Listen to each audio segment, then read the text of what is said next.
Aha, I am live. Here we go.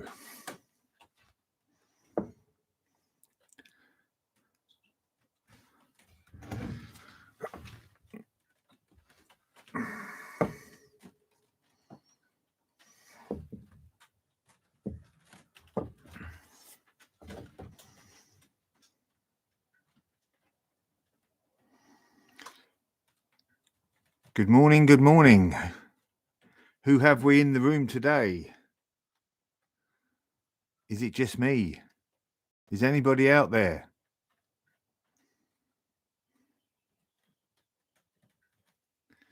Good morning, good morning.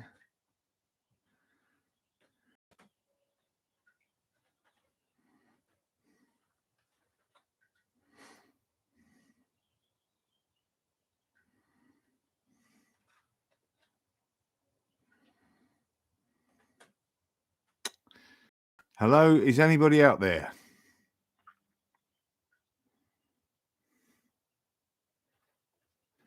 Who have we in the room today?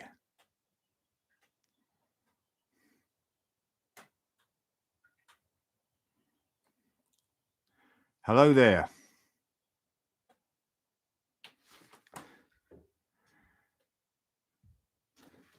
Hello, Dave. How are you doing on this fine Sunday morning?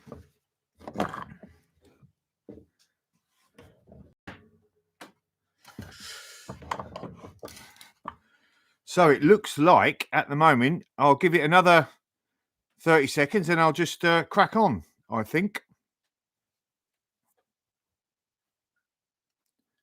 I'm going to have a bit of a talk today about seed sowing and what I'm sowing this month and how I'm going to be sowing it. Bit brisk morning in southern Ontario. It's quite brisk here in Nova Scotia this morning, only around 0, but a nice sunny day coming up. And although we are due, can you believe it, 25 centimetres of snow tomorrow. So there we go. Happy Mac and a good Sunday to you. How are you doing?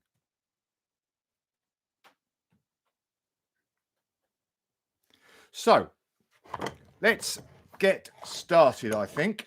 So Sunday morning, first Sunday in snowing to beat the bend here in upstate New York. Oh dear. Yeah, we got snow tomorrow morning, Happy Mac, definitely for us. So I think you've got it up front.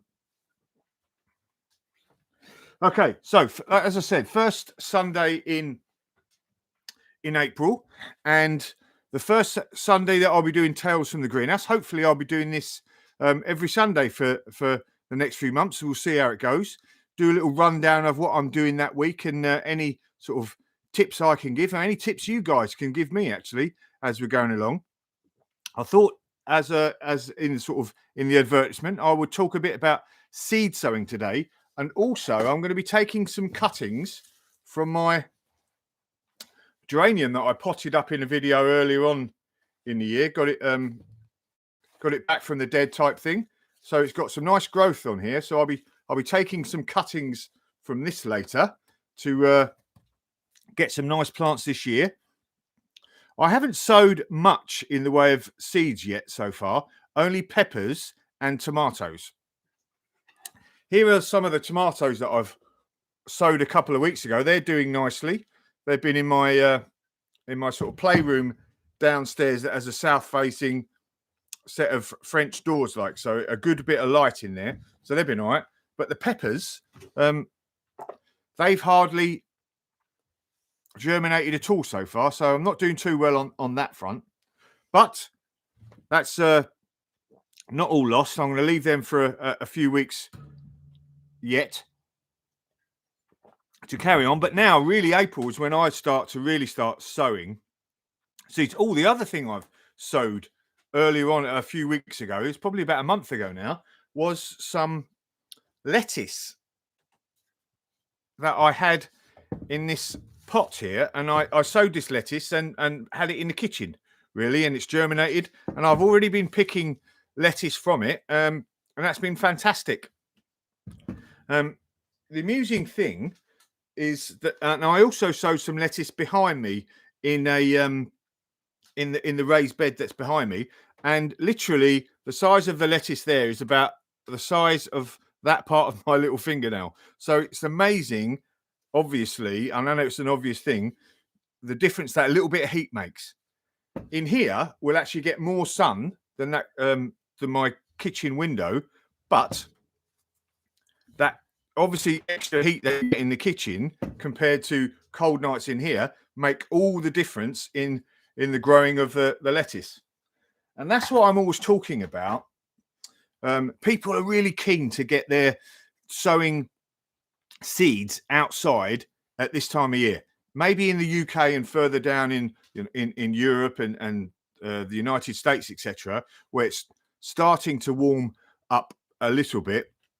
Here in zone 6, etc., seeds aren't going to germinate at this time of year outside. And if they are, or if you've sowed some seed indoors and germinated it and plant it out too early now, they're just going to sit there in the cold, not really growing at all in, outside in your raised bed. So I believe it's, it's not worth sowing your seeds at this time of year, outside, or planting anything really outside, especially as here we're due that snow tomorrow, about 20 centimeters.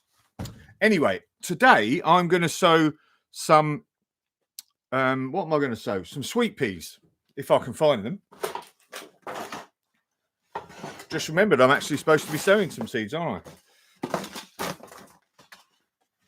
Where are we? Peas. I've got some peas I'm going to sow and some sweet peas somewhere. Maybe not the sweet peas then. We'll do some peas. So I normally sow a few different types of peas. Today I've got Champion of England. And I've got some, what we got here? I don't want Mr. Big.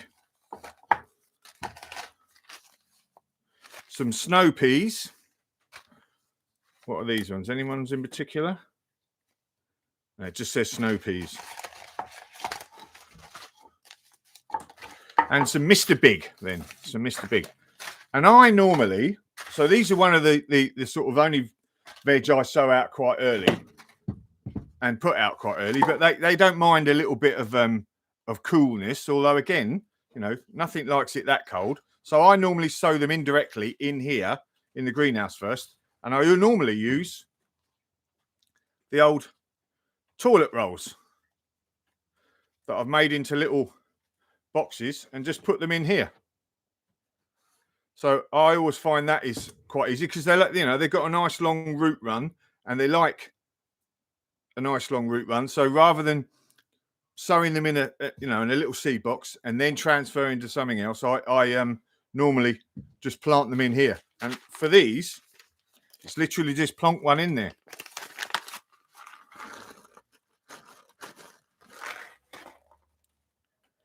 And I'm literally just going to put these one each in here. So I've got, I know they know, the experts normally say sow two in there and then take one out, etc. But I don't normally have that much trouble in them germinating. So that is the Mr. Big. Anyway, let me take that one out and put that one there. I know where they are. So that's what I do with peas, really. I'm just going to show you that one little sort of bit with the peas. I've already watered this. So a couple of things, actually. I'm a bit haphazard here this morning. My first live sort of, other than that book reading the other day. So bear with me. So when I'm, so let's go back to the basics of seed sowing, etc. The compost you want is a nice light compost. I, again, try not to use, or I don't use any peat-based composts. I use leaf mold. Where is it? Where's my leaf mold gone? Excuse me.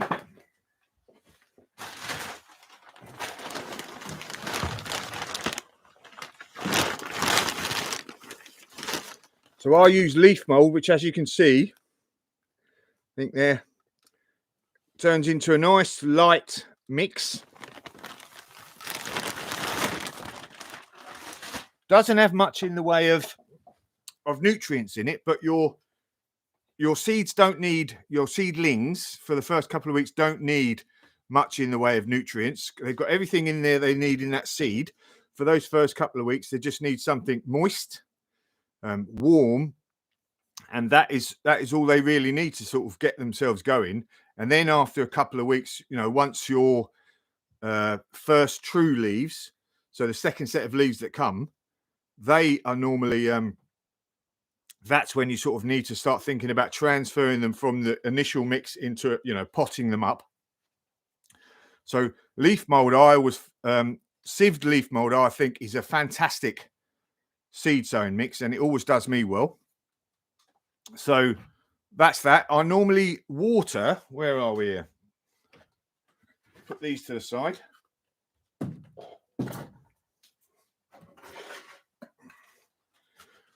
I normally water my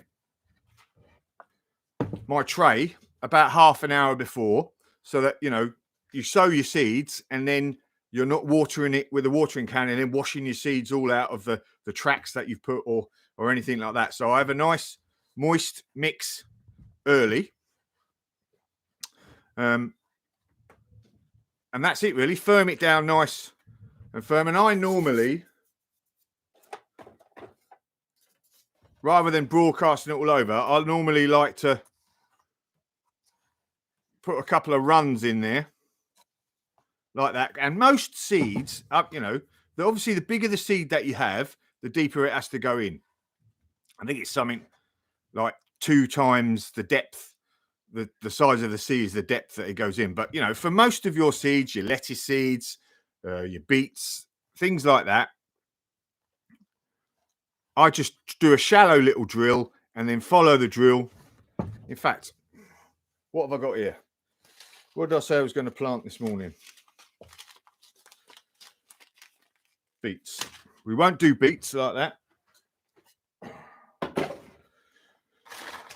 Again, all over the place here. But, right, so I'm going to sow some beetroot today. I've got some early wonder, and these ones, which I like the look of, called Touchstone Gold. Never grown them before. But I'm going to grow them in the old multi-sowing route. So I've got one of these trays with modules. Nice sturdy tray, so that'll keep me a few years. So it's got modules in it, and what I'm going to do, because obviously beets are a root crop and you would normally directly sow them into the ground, I'm going to sow these about 3 or 4 in a module.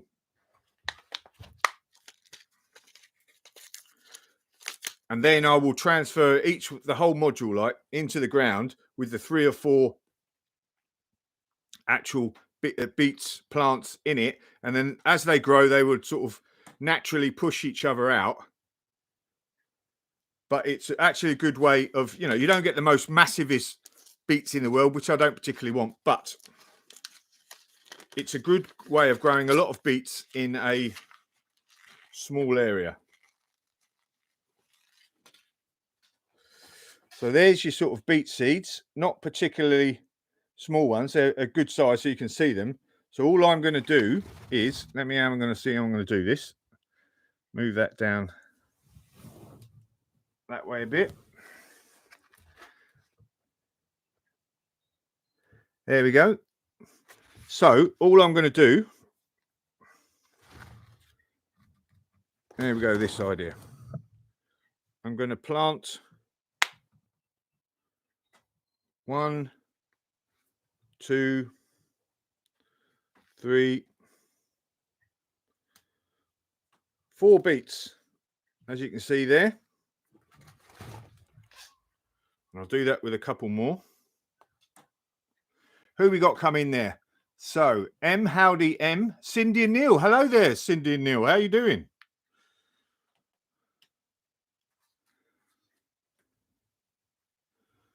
So, I'm planting those in like that, and then I'm just going to cover them with a light covering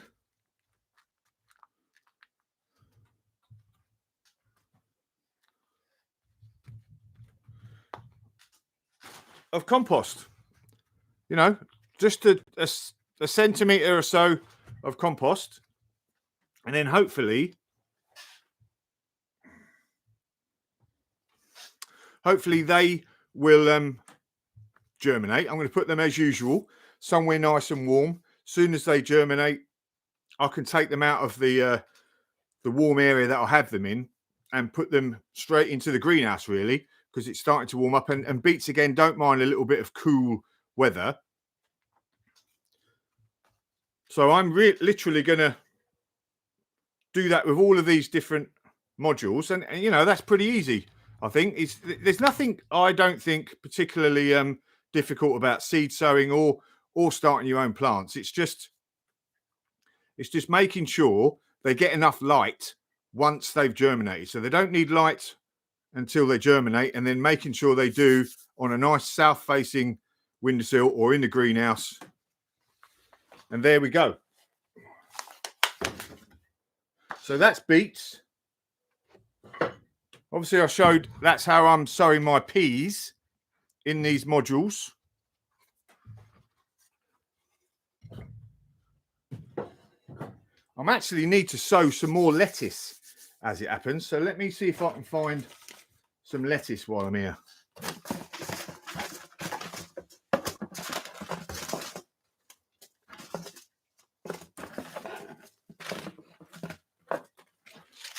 That's some lettuce and some chard.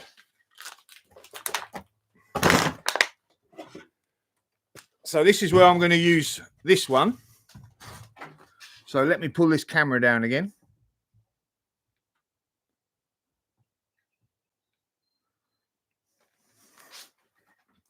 Right, so I'm going to do these drills.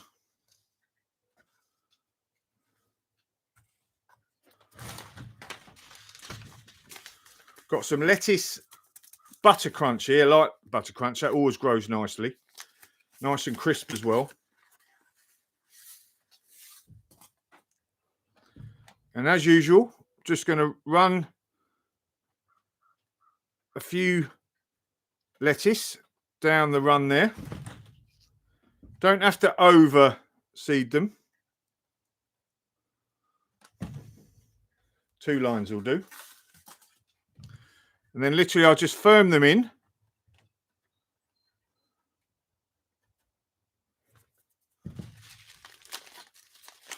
So that's lettuce. These chard is a bit bigger.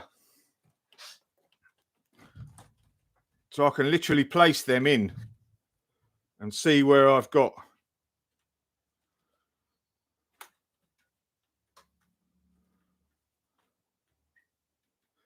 I think next time I definitely need the camera a bit higher, don't I? So you can see down a bit better. So there are the actual chard.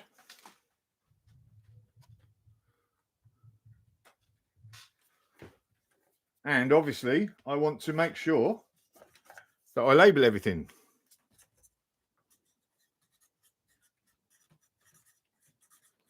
So that's the butter crunch. Right, who's got any questions about? Oh, look, it's Liz from By the Farm. Look, we've got a bit of a film star on the set today. How you doing, Liz? Where are we?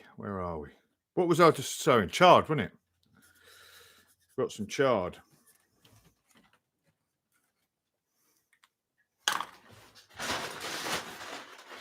And then, as usual, I'm just going to sprinkle a couple of centimeters of compost across the top, just enough to cover.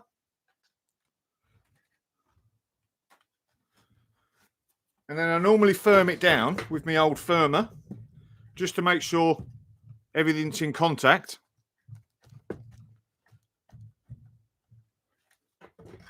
And that's it. I've watered it already. Don't want to water it again, like I said. Put that somewhere warm to germinate now. And jobs are good 'un. So what are people sowing at this time of the month at the moment? So we're in February, we're in April. I'm now this month, and they're so easy to make, Liz, as well. Just knock a couple of pallets to bits, cut them up, and I've got various different sizes. Depends on what offcuts I've got on the actual at the time. Where have I got some other ones?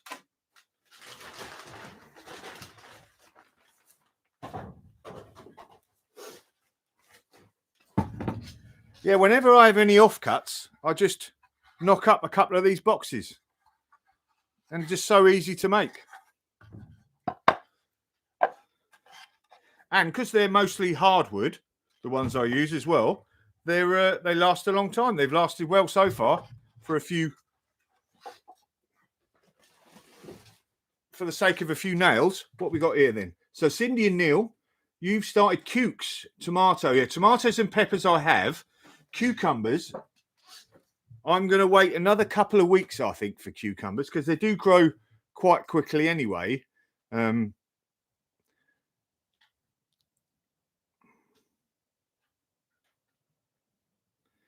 Hello to Bruce. Yes, nice. It was actually a bit chilly a few. In fact, although I am actually getting a bit warm.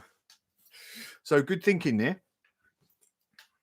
As soon as the sun comes in now, which is just coming across on the south of the greenhouse, so, you know, as in all greenhouses, it's absolutely wonderful. So what we got there? Lots of flowers. Yeah, I've sowed lots of flowers already. I've got some Monarda bee balm.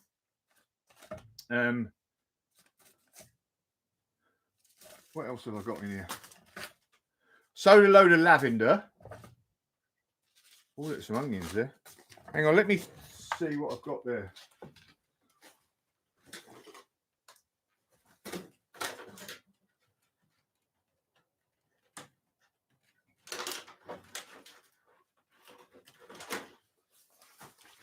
I'll tell you what I find actually for flowers is I can't remember what the British call it. Cilantro. What do we call cilantro? Coriander. I think coriander is one of the best plants to have in your veg area for obviously the leaves to start with, then the flowers. The pollinators absolutely love them, the flowers, and then obviously the seeds later on. You've got coriander seeds. I mean, if you like Indian food that I do, then I think that's one of the best plants you can have for attracting pollinators is coriander or cilantro. Tabruz, yes, it is going to snow here tomorrow. 20 centimeters. Beetroot and spinach. Yes, Liz. Yes, I've sowed some spinach. Got some in my oh, my battery's running low.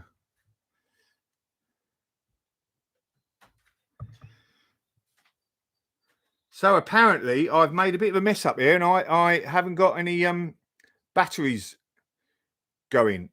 My battery in my laptop is going. So what am I going to do?